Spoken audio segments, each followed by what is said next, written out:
사도행전 2장 1절 말씀.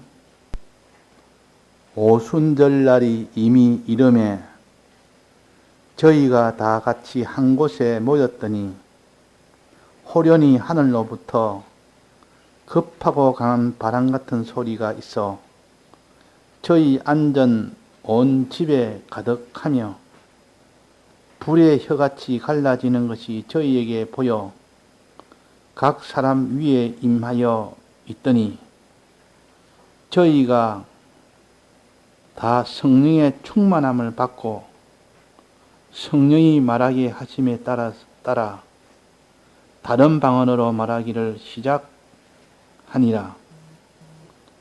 그때에 경건한 유대인이 천하 각국으로부터 와서 예루살렘에 우거하더니 이 소리가 나매 큰 무리가 모여 각각 자기의 방언으로 제자들의 말하는 것을 듣고 소동하여 다 놀라 기이 여겨 이르되 보라, 이 말하는 사람이 다 갈릴리 사람이 아니냐? 우리가 우리 각 사람의 난곳 방언으로 듣게 되는 것이 어찌미뇨? 우리는 바데인과 메데인과 엘람인과 또 메소포타미아, 유대와 가바도기아, 본도와 아시아, 브루기아와 밤빌리아, 애굽과 및 구레네에 가까운 리비아, 여러 지방에 사는 사람들과 로마로부터 온 나그네 곧 유대인과 유대교에 들어온 사람들과 그레데인과 아라비아인들이라. 우리가 다 우리의 각 방언으로 하나님의 큰 일을 말함을 듣는도다 하고 다 놀라며 어옥하여 서로 가로되 어찐 일이냐 하며 또 어떤 이들은 조롱하며 가로되 저희가 새 술에 취하였다 하더라. 네. 오전에 성령을 받는 방편에 대해서 한 가지를 말씀해 주셨습니다. 지금 우리가 오순절에 절기를 지키는 즉 하나님의 말씀의 은혜와 성령의 은혜를 받는 이것을 배우고 있습니다. 오전에는 세례를 자기가 가질 때 세례의 정신, 즉 주님의 죽으심과 주님의 부활하심에 대한 내가 동참하도록 원하고 원하는 사람, 기도하는 사람, 간절히 기도하는 사람은 성령의 은혜를 받게 된다는 뜻입니다. 그래서 우리가 기도하면 성령의 은혜 받는다고 많이 배웠습니다. 그럼 여기서 무엇에 대한 기도냐? 오전에 주님의 죽으심과 죽으심이라는 동참을 하겠다는 요 간절한 기도, 주님의 부활하심에 나도 동참하기를 원하는 이 간절한 기도를 해라. 그러면 하나님 내게 성령이 임하신다. 그렇게 배웠습니다. 죽으심은 세 가지, 또 예수님의 살으심은 또 세 가지. 이래서 자꾸 자기가 주님의 죽으심 세 가지, 나도 이 세 가지에 동참하기를 주님 원합니다. 주님 이 세 가지 살으심이나 주기를 원합니다. 이렇게 원하며 기도하는 사람이 될 때 하나님 무엇을 준다 했습니까? 그에게 성령을 주시는데 어떤 형식으로 성령을 주신다 했습니까? 하늘에 큰 이런 불같이 내리는 성령을 줍니까? 큰 바람처럼 다 부수는 태풍 같은 그런 바람처럼 성령을 주십니까? 그러면 불이 내려와서 다 태우는 그런 모양으로 성령을 주십니까? 그렇지 않으면 비둘기처럼 성령을 주신다 했습니까? 자, 예수님에게 어떤 성령이 내려섰습니까? 비둘기 같은 성령이요. 그렇지 않으면 불 같은 성령이요. 바람 같은 성령이요. 이런 지진 같은, 큰 지진이 나는 지진 같은 거는 성령이에요. 무슨 모양으로 성령이 내린다 했습니까? 비둘기처럼 내린다 했습니다. 이 비둘기라는 것은 이렇게 사뿐히 내리는 겁니다. 큰 일은 무슨 그 역사를 하면서 내리는 것이 아니라 우리 속에 성령이 임할 때는 비둘기처럼, 즉 말씀의 은혜에 대한 깨달음, 세미한 음성으로 온다. 그 말, 세미한 음성. 세미한 음성으로 우리 속에 오십니다. 그 음성을 들어서 깨닫는 깨달음이 먼저 우리 속에 오게 됩니다. 이것을 가르쳐서 비둘기처럼 임하신다. 이거를 알대로 하기 위해서 비유로 말씀하신 겁니다. 깨달음으로 오신다. 주는 것도 저 살아계신 하나님의 아들입니다 하는 이런 깨달음이, 깨달아 아는 이런 것으로 큰 이런 능력으로 밖으로 오시나는 그는 이런 것으로 오시지 않고 내 안에 깨달음의 은혜로 오신다. 이것을 알고 이제는 그 오는 것이 밖으로 어떻게 표시되느냐, 그 성령이 어떻게 밖에 표시가 되느냐, 그 면에 대해서 오늘 봉독했습니다. 그리고 성령에 대해서 여러 군데 있는 것을 오늘 다 모아서 정리하는데, 오후에 어떤 성령이 깨달음을 오시는데 그 깨달음이 어떻게 내게 와서 발표는 어떻게 하느냐, 발표 어떻게 나타나느냐, 그 말입니다. 그래서 여기에 사도행전 2장에 오늘 봉독한 말씀에는, 오후에 봉독한 말씀에는 오순절날이 드디어 임했습니다. 예수님 부활하시고 50일 만에 이제 성령의 은혜를 받습니다. 오순절날이 이미 이름에 저희가 다 같이 한 곳에 모였더니, 예수님이 오순절날까지 그날 성령을 주는 날이니까 다른 데 가지 말고 예루살렘에 머물고 있으라. 그럼 너희들 성령을 받으리라 약속을 했습니다. 그 약속대로 그 오순절날에 제자들뿐만 아니라 그 말씀을 들었던 아주 경건한 유대인들, 예수님을 사모하는 그 유대인들은 예수님이 십자가 죽으시고 부활하시고 난 뒤에 너희들은 이제는 성령을 받으라 하면서 이 예루살렘을 떠나지 말아라고 했기 때문에, 그때 경건한 유대인들은 예루살렘에 다 모였습니다. 근데 이 예루살렘에 모인 사람이 예루살렘 부근에 있는 나라에만 있는 사람이 온 게 아니라 저 멀리 다른 나라까지 있는 그런 유대인들이 다 흩어져 있었습니다. 흩어져. 즉 다른 나라, 거기에서 다른 나라에 살고 있는 유대인들이라. 그들이 예수님의 이 은혜를, 예수님에 대해서 사모해서 우리도 비록 다른 나라 살지만은 이 나라는 예수님이 모여 있으면 성령을 준다 했으니까 우리도 가보자 해서 경건한 유대인들이 각 흩어져 있는 나라에서 거기서 사는 언어도 다 그런 언어를 가지고 사는 자들이 예루살렘에 모였습니다. 모여서 성령의 은혜를 다 받는데, 전부 다 받는데 두 가지로 나눕니다. 하나는 성령의 은혜를 받은 자가 말을 전하는 자, 이 은혜가 하나 있고, 전하는 자의 은혜가 있고, 또 전함을 받는 자의 은혜가 있습니다. 그때 이 베드로나 이 제자들은 갈릴리 사람으로서 전하는 자의 입장에서 이들이 다 흩어져 모여 있으니까 이날에는 성령을 받아서 우리가 복음을 전하자. 예수님 복음을 우리가 먼저 받았으니 복음을 전하자 하고, 이 베드로와 그 제자들은 복음을 전하는 입장에서 성령을 받은 자입니다.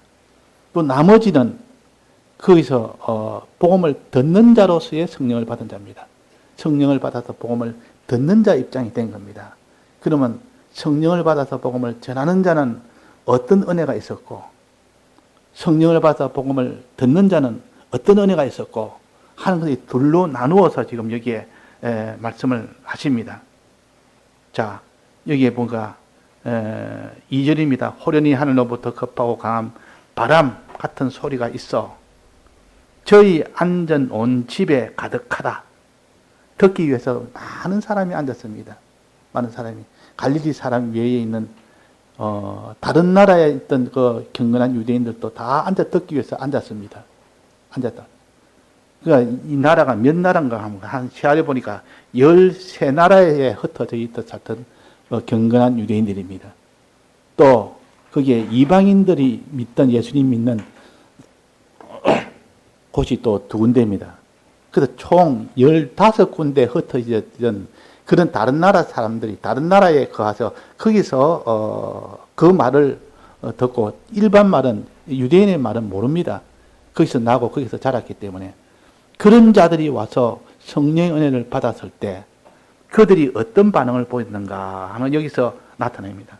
그래서 15개국 나라에 있던 경건한 사람들이 여기서 성령이 오니까 성령을 받았는데 어떻게 받았는고? 저들이 뭐라고 하는 건 6절입니다. 예루살렘에 오고 하더니 이 소리가 나며 큰 무리가 모여 각각 자기의 방언으로 제자들의 말하는 것을 듣는데 제자들이 말하는 걸 듣습니다. 듣는데 각각 자기의 방언으로 자기가 난 곳에 그 나라의 방언으로 제자들의 말하는 것을 들은 겁니다. 참 기이한 일이지 않습니까? 어떻게 이런 일이 있을 수 있는가? 너무 기이하고 너무 신기하고 너무 놀라서 이렇게 그들이 말하기로 보라! 이 말하는 사람이 다 갈릴리 사람이 아니냐? 그런데 우리가 지금 각 사람의 난 곳 말로 방언으로 말로 듣게 되는 것이 어찌미뇨? 어떻게 저 사람들은 갈릴리 사람 말하는데 갈릴리 사람인데 어찌 우리나라 말을 내가 살고 있던 말 언어로 다 말을 해서 우리가 알아듣도록 해주는지 도무지 이해가 안 되는 겁니다. 그것도 한 나라가 15나라인데 15개국을 동시에 알아듣도록 말합니다. 성령의 은혜를 받은 자들이 성령의 은혜로 말할 때 그런 말하는 은혜야. 성령의 은혜를 받은 자들이 그 성령의 은혜를 들을 때 그 은혜. 2가지가 딱 일치돼 가지고 각각 언어로 말하고 각각 언어로 듣고 그렇습니다. 자, 너무 신기한 일 아닙니까? 그들이 전부 놀랐습니다. 어떻게 지금이야 참 놀랄 일이 아니죠. 지금 유엔 같은 데 가면 회의할 때 보면 그 한 사람이 자기 나라 말로 하면 동시에 그것이 번역이 돼서 만약에 100나라의 그 유엔 그 사무원이 모여서 들으면 동시에 자기 말로 다 들을 수 있습니다. 자기는 말하는 사람은 한국 사람이 말하면 그 100나라에 있는 사람들이 동시 번역입니다. 그 기계로 동시 번역해서 그 사람이 바로 들어서 알 수 있도록. 이런 거는 과학적으로는 이해가 됩니다. 그런데 그 당시에는 이런 과학이 아니고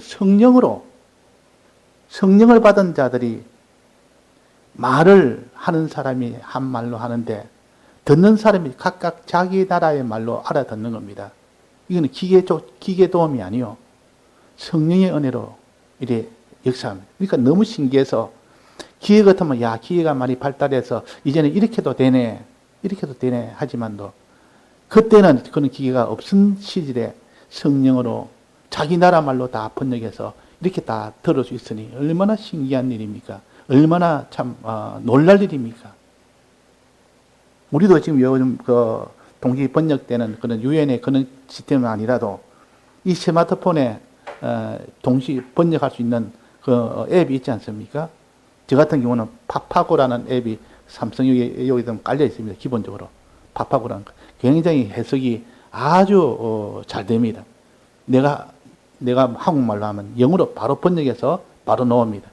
그럼 듣는 사람이 영어로 듣고 그 사람이 영어로 말하면 바로 그것이 또 한국말로 바로 또 말로 나오고 텍스트 나오고 동시에 나옵니다. 그러니까 중간에 놓고 그냥 말 주고 받으면 그 사람하고 대화가 되는 겁니다. 대화가 됩니다. 그래서 지금은 그런 기계의 도움으로 이렇게 되지만은 그러나 지금 기계를 말한 것이 아니에요. 성령의 은혜라. 성령의 은혜가 그 당시 그렇게 되니까 15나라의 사람들이 한 나라의 갈릴리 말로 이렇게 말하니까 다 알아듣더라고 말이야. 자기들도 알아듣는 자기도 신기하고 그 말하는 그들도 너무 신기하고 자 이게 어찌된 일입니까? 이 성령의 역사입니다. 복음을 전할 때 복음을 전하는 말의 그 능력이요. 복음을 들을 때 그 성령의 능력이라. 이 간단하게 말하면 그런 겁니다. 그러면 그게 어떻게 돼서 그러느냐? 그 성령을 받은 사람이 복음을 전할 때 두 가지가 있는데, 하나는 예언의 말씀과 다음에는 방언의 말씀이요. 이때 방언은 그냥 말이 아니고 성령을 받은 자가 하나님 앞에서 예언이 아닌 말로 말할 때는 방언의 역사입니다. 보통 우리가 듣기로는 일반 말이 아니고 대대대대 하는 요 말입니다. 하나님 앞에 자기가 뭐 기도하는데 자기는 생각이 너무 빨라서 너무 깨달음이 많아서 말하는데 그 말하는 속도에 말에 따라서 속도가 따라가지는 못합니다. 따라가지 못하니까 그냥 그 사람 말로는 대대대대 하는 것이고 우리가 듣을 때 그렇고 본인으로서는 그냥 알아듣도록 다 말하는데 그게 말이 모른단 말이에요. 그런데 희한하게도 그런 말을 들으면 그걸 다 알아듣는 겁니다. 무슨 말 하는지 다 알아듣는 겁니다. 그게 또 신기한 일이에요.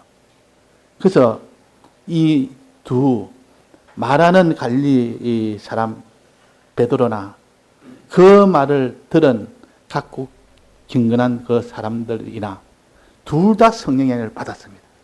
둘 다 성령의 은혜를 받으니까 하나는 방언으로 말하는 은혜, 방언으로 말합니다. 방언으로 말하고 이건 대대대대 하는 우리가 알아듣지 못하는 말입니다. 그렇게 말하고 듣는 사람은 일반 사람은 듣지 못 알아들어도 성령의 은혜를 받은 사람 중에서도 방언 통역의 은사라는 게 있습니다. 방언 통역의 은사. 방언을 다 알아서 그걸 다 통역할 수 있는 그 정도의 은사를 받은 사람입니다. 그 은사가 그들의 일시로 다 그 성령의 역사로 그들이 간 겁니다. 그러니까 각각 자기 언어로 통역을 해버립니다. 자기 언어로. 통역을 하니까 저게 다른 사람들은 무슨 말인지 몰라도 자기로서는 자기 나라 말로는 알아듣는다면 통역이 되어버리니까 이 통역의 은사요. 또 하나는 방언의 은사야. 베드로와 제자들은 방언의 은사로 대대대 하고 또 흩어져 있는 다른 나라 사람들은 방언 통역의 은사로 그걸 다 알아듣고 번역 통역에서 알아듣고 그것이 딱 일치되니까 아무리 방언의 말을 해도 각각 자기의 나라 말로 통역이 돼서 알아듣는단 말이에요. 그러니까 알아들으니까 자기들도 너무 신기하고 놀라며 이렇게 된다. 그 어떤 사람이 이걸 갖다가 저 말하는 대대대 하는 것이지 모르는 사람은 술 취했다. 술 취한 사람 아니냐. 약간 좀 비꼬듯이 그래 합니다. 어떤 사람은 이 신기하고 하나님의 역사다. 이 방언의 역사다. 우리말로 다 알아들으니까 얼마나 이거는 참 놀라운 역사냐. 예수님에 대해 증거를 합니다. 그 뒤에 보면 베드로가 예수님에 대해서 증거를 하는데 그 증거하는 내용이 그대로 15개국에 있던 그 외국 사람들이 다 알아듣는다 말이에요.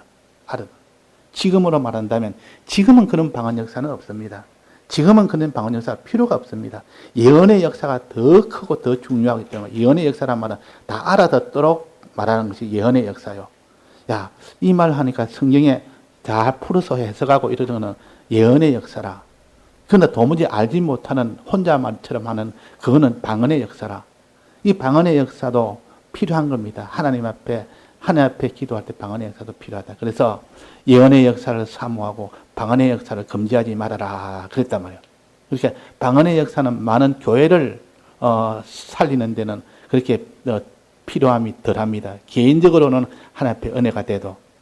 그래서 항상 교회를 위해서는 예언의 역사를 하고 자기 개인을 위해서는 방언의 역사를 해라.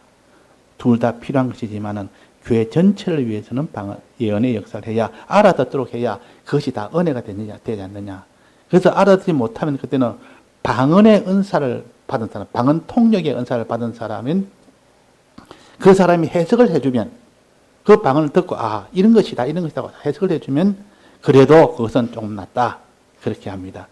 그래서 지금으로 말하면 이런 방언의 은사가 필요 없고 방언의 은사가 필요가 없는 것은 더 통역의 이 모든 기회가 더 발달됐는데 그거 없어도 얼마든지 외국말로 하면 다른 말로 하면 알 수 있는데 13곡이 있으면 그 13곡에 각각 기계만 있으면 다 알아듣지 않습니까?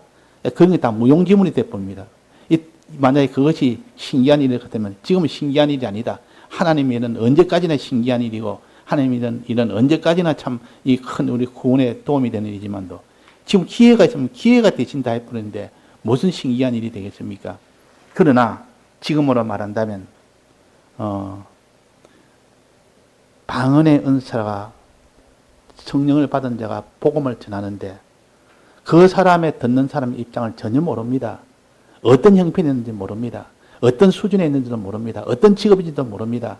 어떤 가정인지도 모르고 지금 언제 어떤 고통으로 있는지 모릅니다. 그런데 복음을 성령을 받은 자가 복음을 전하면 그것이 꼭 자기에게 딱 해당되는 말처럼 어떻게 저게 내 형편을 알면서 말하느냐 할 정도로 저렇게 딱 맞도록 되는 그것을 갖다가 지금의 방언의 역사입니다. 지금의 방언의 역사. 자기는 그냥 복음을 전했는데 듣는 사람 입장에서는 내에 대한 복음이다. 내에 대한 복음이다. 이렇게 됩니다. 그 이전에 제가 복음을 전했더니만 야, 꼭 내 형편을 알고 또 복음을 오늘 설교 말씀 같아. 내게 하는 것 같아.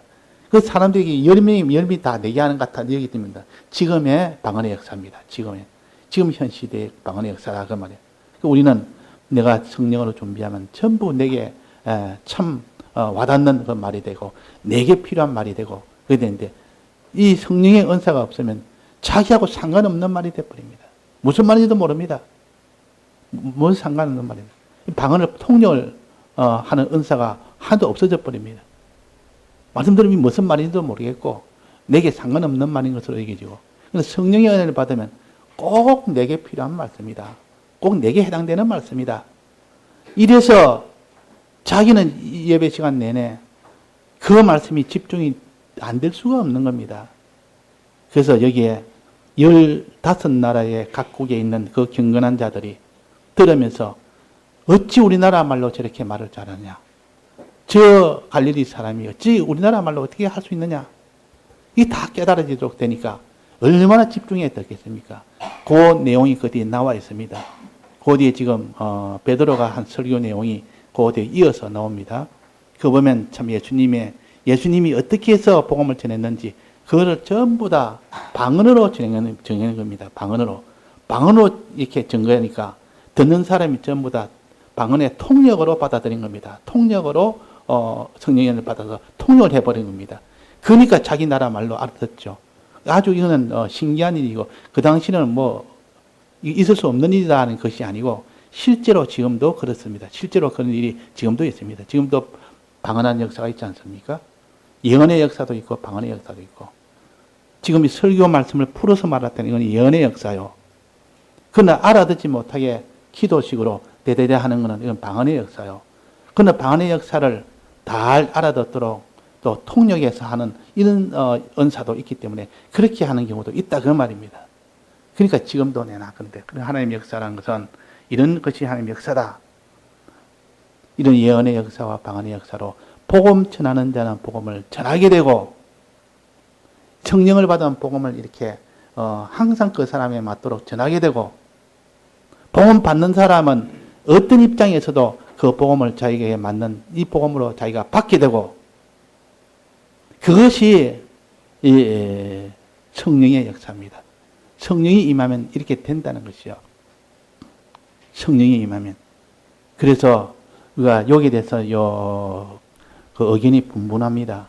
이 방언이 무엇이며 예언은 무엇이며 이 말하는 방언 역사와 듣는 방언 역사가 무엇이며 이거 종합해서 오늘 다 정했으니까 여러분 집에서 잘 살펴서 이게 과연 그런 뜻인가 좀 살펴서 이런 은혜 역사가 우리 속에 있어야 된다. 전하는 성령의 역사 또 듣는 은혜 역사 듣는 은혜 역사는 통역의 은혜 역사입니다. 방언의 통역의 은혜 역사. 이것을 다 받아서 우리가 말씀을 들을 때도 이 말씀은 어려운 말씀인 줄 알았지만 알고 보니까 하나도 어렵지 않네. 이 말씀은 내가 이 말씀이네. 이것이 바로 통역의 은사입니다. 실제로 이게 지금의 통역의 은사. 말은 분명히 이거는 어려운 말인데 전부 받아들이기로 이해가 되도록 이해가 자기가 받아진단 말이에요. 이게 바로 통역의 은사요. 도무지 이건 알아듣지 못하는 말인데 이거는 이 말을 갖다 이렇게 또 할 수 있는 것, 쉽게 할 수 있는 것은 그거는 다 방언의 역사입니다. 방언의 역사. 이런 역사가 바로 성령의 은사이기 때문에 우리가 성령의 은사를 받으면 복음을 전할 때도 이렇게 전해지고 복음을 받을 때도 이렇게 받아진다. 이 두 면으로 성령의 은사를 이게 가르쳤습니다. 성령의 은사라. 그래서 이 성령의 은사를 우리가 받도록. 오전에는 어떠한지 성령을 받을 때는 어떻게 받느냐? 세례 정신을 가졌을 때 비로소 성령의 은사를 받게 된다. 받게 된다.